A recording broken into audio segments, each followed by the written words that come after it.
It's Dr. Lori. I'm at the Russell Home Thrift Shop in Orlando, Florida. Come thrift with me. What's under here? I don't know. Oh, look at those. Yeah, those seemed pretty. Yeah, if you like abstractions, pretty.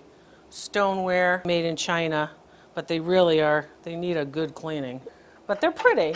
I think they're kind of nice. They might be nice, less so to eat off of and more so for decoration. They're worth, I mean, they're easily worth $5 a plate. Some nice blue white up here too. These are mainstays. You've seen mainstays before. But, you know, a functional, good cereal, it's kind of a big cereal bowl. And there's your mark. And I do like the way they have a dedication to color here.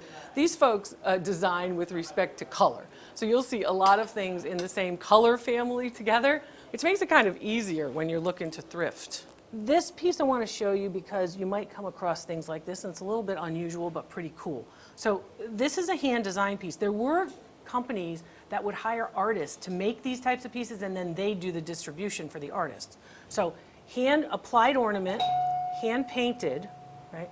Then they attach the bowl to it. This piece also has a decoration over here. So that's kind of a little detail. But on the back, you can see there is an artist's signature. It's a big platter. It's used for something in dip. I do crudité, you know, the broccoli and celery sticks and a little bit of dip here.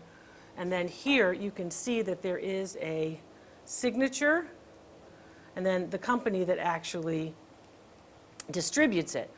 There is one inclusion right here. That's a little bit of a problem. I do like this piece. This is a large platter for between $5 and $8. Say this is an $8 platter. Value on that's going to be close to $30. So this is why today this is the mug for me. I like mugs in general, but this is the mug. This is the best day ever. Why? I was almost in a very big accident on the interstate. It was bad. It was a big truck. It was coming right at the car I was in before coming to this shoot. So I think today is the best day ever because I made it here and I'm not flat as a pancake on the roadside somewhere. So that was scary. So I'm picking this mug for today. I didn't want to walk by this without showing you hair receivers and powder jars. Very typical in the early 1900s.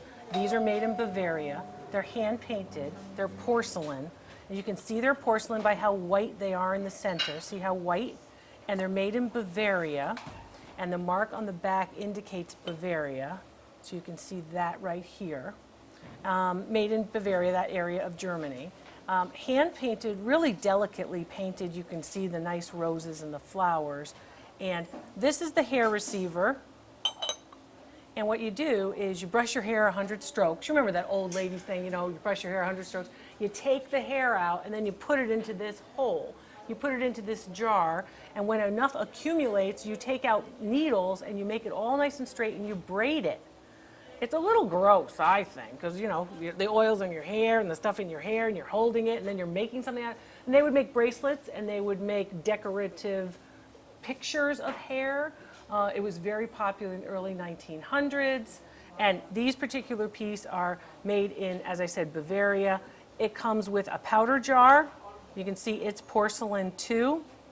And this powder jar is in really nice shape. The flowers are really quite beautiful. The pink and the blue, very typical. Forget-me-nots are oftentimes a flower that's painted and utilized to remember those who have passed before you. So forget-me-not, right? So you're seeing those. Value on these are usually about $20 each. For the group, about $40.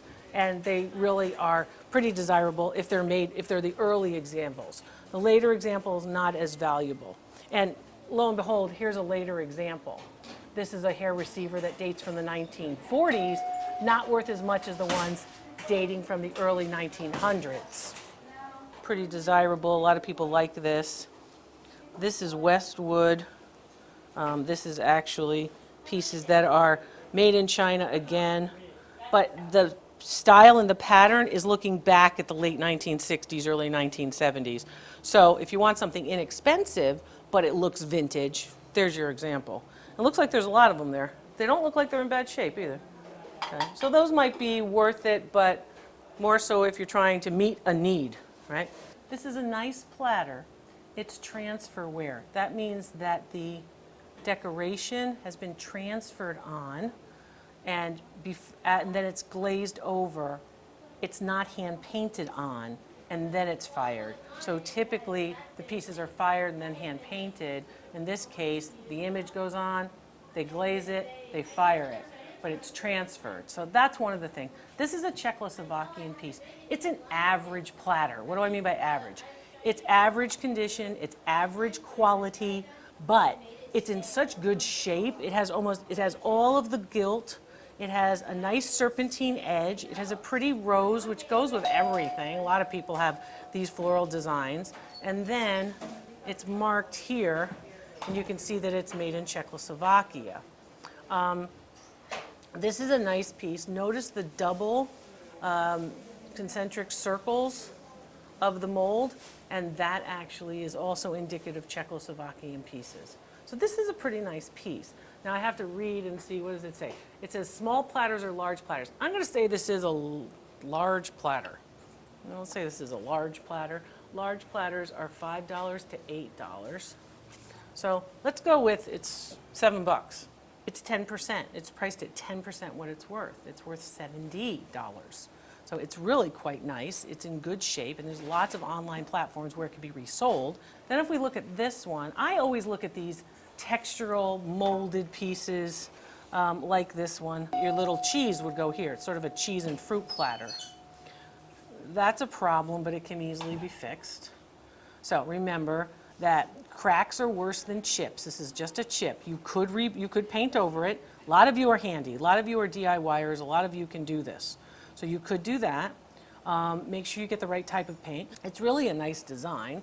I would say this is a larger platter too.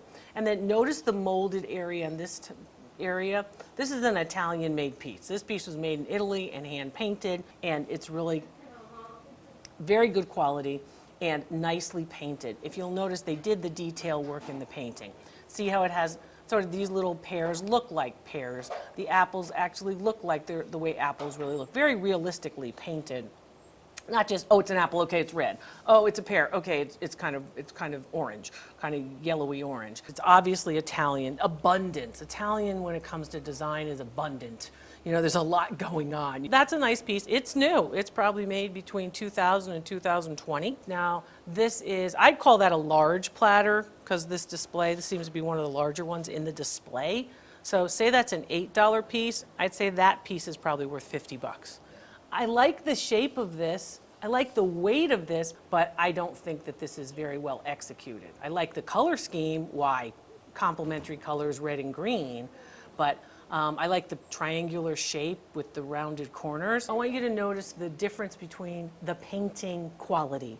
So here's the cherry. Look at how muddy it is. You can actually see every element of the paint. Look at how they've outlined the stem, but forgot to outline the leaf of the cherry. So when you compare it to a well hand-painted cherry on this piece, you can see the cherry, the top portion of the piece. Look at the leaves, which have different colors. Think of a leaf. A leaf has different colors. It identifies the veins. And look at the branch. It's not outlined. It's one particular color. And then you can also see the cherries themselves have a little bit of a lighter red color. It's not all just one big stroke of red. So that's why this is better hand painted. I hope you see that. And this one can go back. I think this one's just worth what they are asking for it.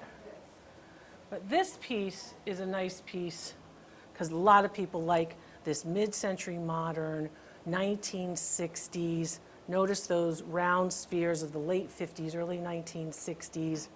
Sort of Mad Men cocktail dishes. And this would be a serving dish that you have with cocktails, you know, for olives or cheese, maybe a little crackers, that kind of thing. It really is a nice mid-century modern piece and very desirable.